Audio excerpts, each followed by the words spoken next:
We're going to move it back to a domestic issue that has been in the news a lot lately. We're going to go to Kathleen Ronayne from the Concord Monitor with the next question. Mr. Lambert, the recent protests in Ferguson, Missouri have triggered a national debate on the role of the police. Right here in New Hampshire, more than $500,000 in federal money has been spent to help the communities of Concord and Keene buy armored police vehicles. Do you support the use of Homeland Security money to equip local police departments with this type of military technology? I am concerned about the militarization of the police forces in America.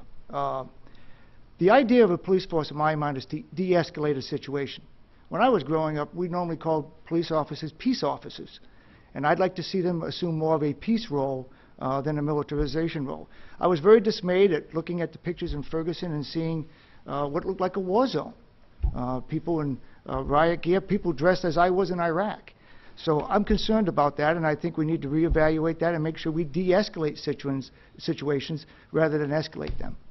Ms. Garcia? I think it's certainly a valid concern over militarization of the police force, but we have to understand that we're also in a very volatile time in history with the threats that, again, are no longer, petty crimes, rowdy mobs, things like that, which certainly need to be controlled and contained, and we need to be providing for the public safety of law-abiding citizens.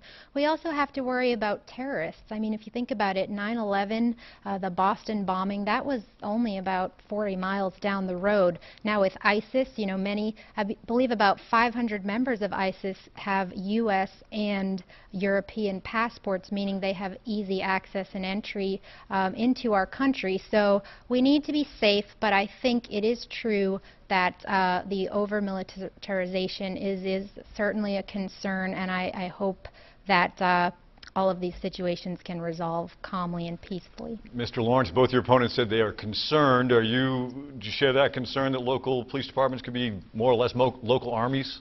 Well, I'm the son of a 34-year-plus law enforcement veteran. I'm the son of a cop who rose up to the ranks of chief, and I know what it feels like to have a personal vesting in keeping police safe.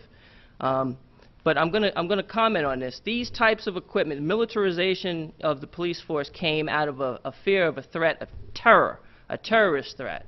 Private citizens of the United States marching peacefully on the streets are not terrorists. So I do have concerns about the use of this equipment. I do think that it's vital that we target keeping ourselves safe from terror, but we need to balance that with the rights of the citizens of the United States. And I don't believe that the police forces of the United States should treat the citizens like an occupying force. All right,